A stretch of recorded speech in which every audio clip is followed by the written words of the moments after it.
A questão. Olá, tudo bem? Hoje nós vamos falar a respeito de cultura e arte. Mas façamos um pequeno preâmbulo antes, concluindo o assunto da aula passada. Vamos averiguar 3 pontos importantes para quem quer ser capaz de apreciar coerentemente uma obra estética, um quadro, uma música, uma escultura. Não é todo mundo que tem condição de fazer uma apreciação dessas obras. É preciso desenvolver o que nós chamamos de atitude estética. Uma pessoa que desenvolveu essa atitude é alguém que não apenas é capaz de falar sobre o tamanho do quadro, por exemplo, sobre a cor, sobre o peso. É alguém que tem conhecimentos além disso, do conhecimento do aspecto físico da obra. Para isso, é preciso trabalhar dentro do que nós chamamos experiência estética. Então, saber 3 pontos importantes em relação a isso. Primeiro, a experiência estética, a capacidade de apreciar uma obra de arte, ela não visa um conhecimento lógico, um conhecimento que é medido em termos de verdade. Por isso é que não dá para se dizer essa música é feia, essa pintura é feia, essa escultura é feia ou é bonita. Ela sempre vai ser feia ou bonita para alguém. Porque não há uma verdade definitiva naquilo, não há uma lógica que diga de maneira final, isto é assim e não pode ser de outro jeito. Outra coisa importante de se ter aqui nesse ponto é o conhecimento de que a experiência estética não tem como alvo a ação imediata. Tem obras que não foram bem reconhecidas quando foram feitas, mas bem depois elas se tornaram bastante bem apreciadas. Por fim, neste ponto, sabermos que a experiência estética não pode ser julgada em termos de utilidade para um determinado fim. Ou seja, a obra está ali, se ela vender muito, então ela presta, se ela não vender, ela não presta. Não pode. A finalidade da obra, quem dá é quem a aprecia. Se 10 pessoas apreciarem uma determinada obra, 10 pessoas podem dar 10 finalidades diferentes. E nenhuma dessas finalidades será mais verdadeira ou mais importante do que a outra. Sobre a recepção estética, que é a capacidade de captar a beleza estética ou as propriedades estéticas de uma obra, é importante sabermos que a obra de arte ela pede uma recepção justa. Quem vai apreciar uma música, um quadro, uma pintura, escultura, arquitetura, quem vai fazer isso tem que se abrir para a obra. Você não pode já levar um padrão e se aquela obra se adequar ao seu padrão, ela é bonita, ela é bem feita. Se não se adequar, não é nem bonita nem bem feita. Então você também tem que se abrir. Por mais que você olhe para uma determinada obra e ache que aquilo não lhe pareceu de bom gosto, pergunte-se se não é você que não está sendo capaz de reconhecer coisas que ou que existem naquela obra. Por fim, a compreensão pelos sentidos. A arte, ela é um desafio para o nosso intelecto. Ela é um desafio para as nossas capacidades perceptivas e emocionais. Tem gente que vê uma obra de arte e aquilo não diz nada para ela, não emociona. Tanto faz como tanto fez. Já outras se emocionam, às vezes, com a facilidade que chega a espantar outras pessoas.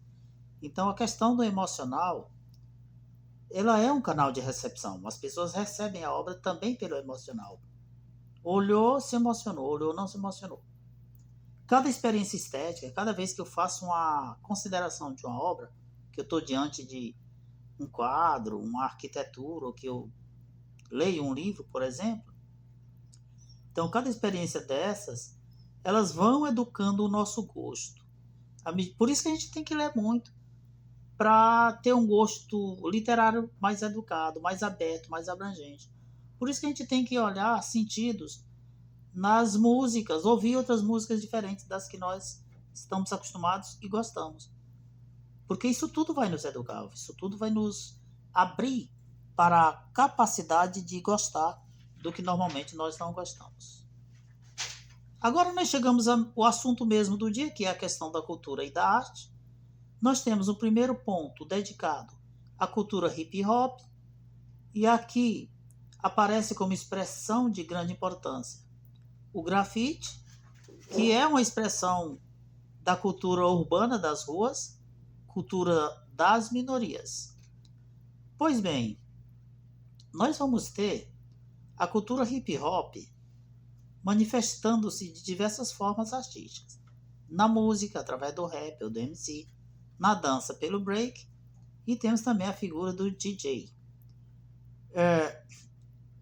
Destacar que alguns grafiteiros, inicialmente criticados, posteriormente tornaram-se grandes artistas, e aí nós temos um texto que cita grande parte deles. O Jean-Michel Basquiat é um dos muito conhecidos, mas alguns brasileiros aparecem também aí, tais como o Zezão, Tite Freak e o Nunca.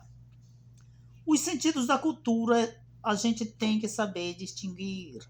A cultura tem um sentido antropológico e tem um sentido estrito.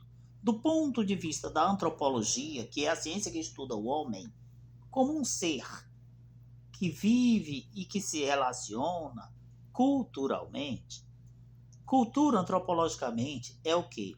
É tudo que o homem faz. Tudo que o ser humano faz, tudo que o ser humano pensa, tudo que ele imagina, tudo que ele inventa.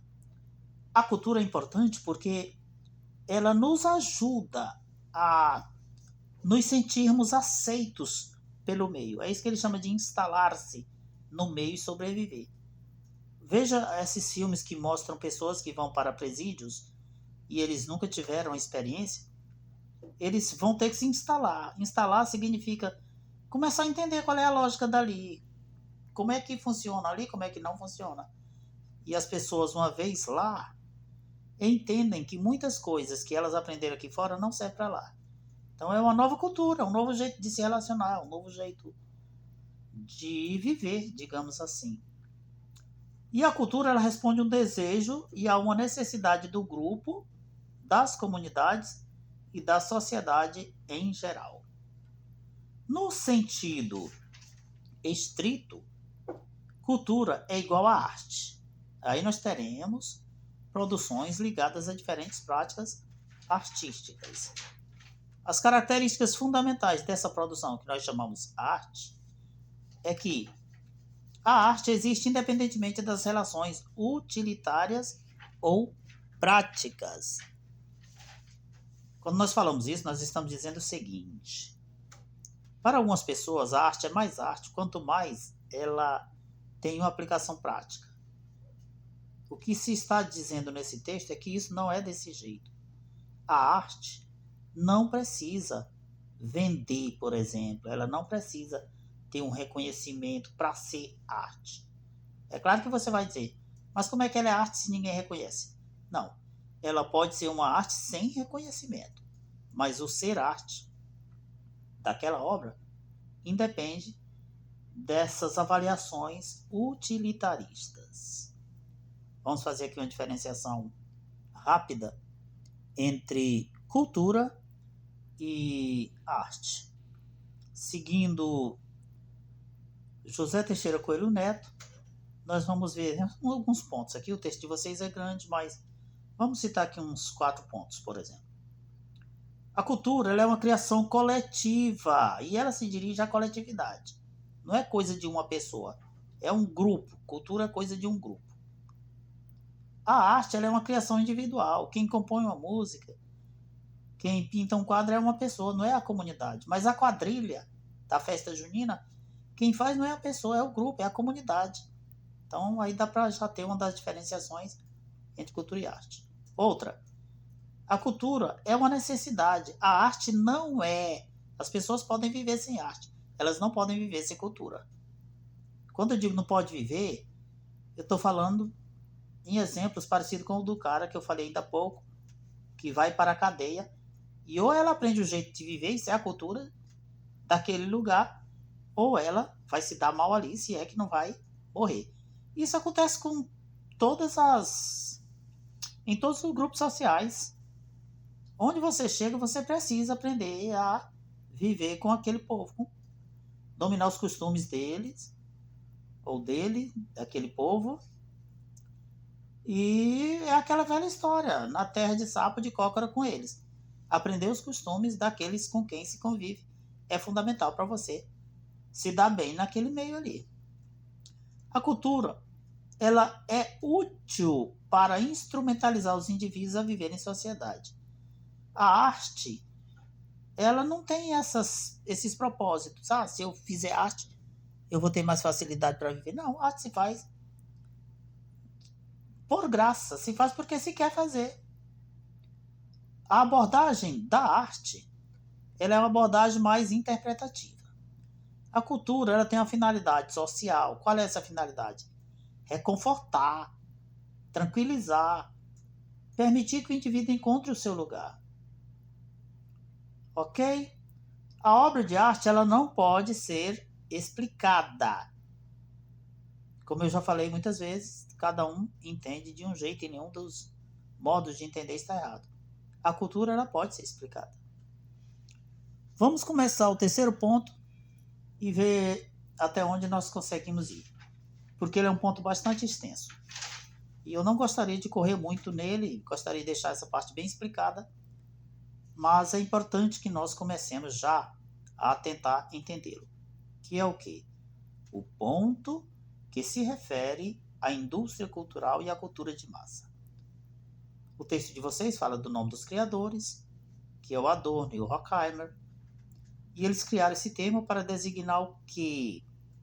A arte na sociedade industrial capitalista. Falar de cultura de massa é falar da arte no sistema industrial capitalista. E essa arte nesse sistema, ela tem uma apreciação toda própria, toda idiosincrática. Na produção industrial, a arte é produzida como mercadoria. Está aí uma das primeiras idiosincrasias ou características da arte numa sociedade capitalista. Numa sociedade capitalista, a arte é mercadoria. Na verdade, na sociedade capitalista, o sexo é mercadoria, a arte é mercadoria, a vida é mercadoria, não há nada que não seja mercadoria. Pois bem, a arte é mercadoria e, sendo mercadoria, ela segue os padrões do comércio. Vendeu bem, presta. Não vendeu, não presta. Para isso, ela tem que ser facilmente vendável. E assim é preciso que se lance mão de expedientes que tornem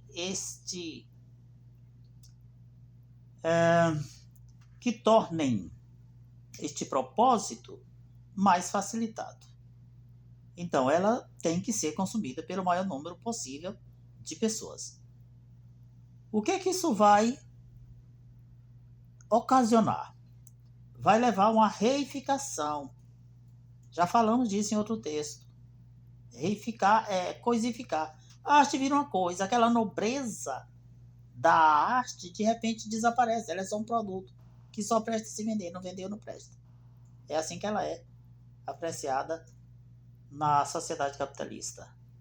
E um dos detalhes importantes é que, para vender muito, para ter boa aceitação, ela tem que ir ao encontro do gosto médio da população. Ou seja, a maioria da população gosta de X, pois então vamos vender X. Ah, mas eu só produzo Y. Azar seu. O povo compra X. Te vira e produza X. Então o lance aqui é, eu não vou produzir arte porque eu me sinto inspirado, mas eu vou produzir porque a grana. Isso pode redundar em benefício monetário para mim.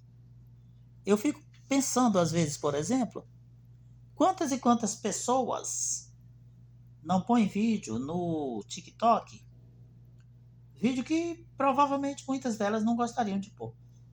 A gente sente que 90% das pessoas, sei lá, 80%, grande parte delas, gostam de fazer aquelas coisas. Mas muitos estão tentando achar um caminho para ganhar um trocado e vão colocar o que o povo quiser.